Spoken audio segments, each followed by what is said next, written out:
Mon projet s'intitule La Chambre de Chronos. Donc c'est un espace, une sorte d'escape room dans laquelle on pénètre et c'est un lieu où on peut toucher, c'est un lieu concret, mais qui est un peu transformé quand on met le casque de réalité virtuelle. Donc il y a une réalité mixte, on peut dire.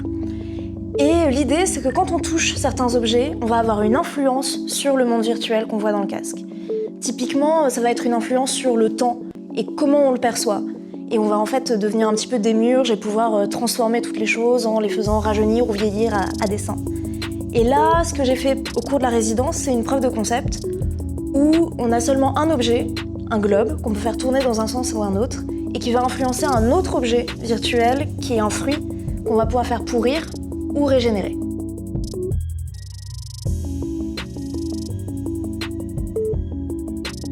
Tout est parti d'un livre qui s'intitule L'œil du purgatoire de Jack Spitz. Pour le faire très bref, c'est un auteur, un artiste qui est en totale dépression, qui veut se suicider. Il est sauvé par un scientifique fou qui lui inocule une bacille dans l'œil, ce qui fait qu'il voit le présent vieilli. Et j'avais trouvé ça hyper fascinant parce que cet artiste, finalement, il retrouvait goût à la vie en voyant ce qu'elle allait devenir et y compris sa fin, et en fait de voir que la fin n'est jamais une fin totale, quoi. Et moi j'ai trouvé ça très beau et ça m'a donné envie un petit peu de mettre cette forme d'émerveillement et de jeu dans le rapport au temps qui est quelque chose quand même de souvent très angoissant, surtout dans nos sociétés actuellement. La toute première semaine, j'étais à Stéréolux et moi avec mon projet j'avais besoin de scanner et modéliser des fruits avec un rendu le plus réaliste possible, avec toutes ces étapes de pourrissement. Stéréolux m'a mis à disposition un scanner 3D. Et comme il me manquait une forme de formation en 3D, j'ai pu assister à un atelier au cours des codes créatifs.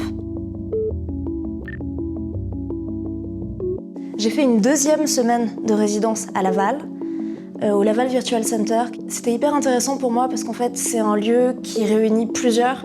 Il y a à la fois vraiment Laval Virtual, mais il y a aussi l'Institut des Arts et Métiers, spécialisé en numérique, qui m'ont beaucoup aidé, beaucoup apporté, notamment Geoffrey Goris, qui est enseignant-chercheur et qui avait un petit peu de temps et qui a aidé mon projet, puisque moi, techniquement, j'avais quelques manques. Et j'ai été beaucoup accompagnée par Elem Younes, qui notamment m'a aidée pour vraiment l'aspect artistique. On a fait des entretiens d'explicitation, j'ai pu vraiment me projeter dans mon projet. J'ai aussi beaucoup travaillé avec Judith Guez. C'était assez intéressant en fait parce que même si c'est un pur hasard, elle a travaillé sur un peu les mêmes thèmes, sur l'émerveillement, sur le rapport réel-virtuel. Donc elle avait aussi beaucoup à m'apporter dans le dialogue, elle m'a montré des choses qu'elle avait faites.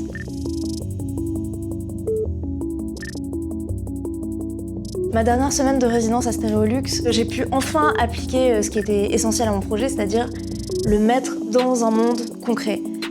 De vraiment lier à des contrôleurs les différents objets. J'ai modélisé avec des modèles préexistants un lieu pour qu'il y ait l'atmosphère que je souhaitais. J'ai même travaillé un petit peu à l'atelier à découper un globe pour pouvoir mettre le contrôleur à l'intérieur, pouvoir l'ouvrir. Donc voilà, en fait là, c'était le moment de prototypage, mais au sens complet du terme. Cette résidence m'a beaucoup apporté en termes de créativité, aussi parce que j'ai pu avoir la preuve de sa faisabilité. Jusqu'alors, c'était juste un concept, j'avais pas forcément les moyens techniques pour l'aborder, pour voir si c'était possible. J'étais pas non plus sûre que ça plaise, en fait. Et à force de rencontrer des gens au cours de la résidence, j'ai vu que ça inspirait beaucoup, que tout le monde avait, je sais pas, une vision, pas forcément la mienne, mais toujours une vision de ce projet. Et ça me motive à l'emmener plus loin. Je vais l'emmener au Laval Virtual l'an prochain en 2023. Il va pouvoir rencontrer le public. Je pense que ça va m'aider à le développer encore plus et à m'entourer aussi parce que je vais chercher des développeurs, des scénographes pour pouvoir faire la chambre de Chronos intégralement.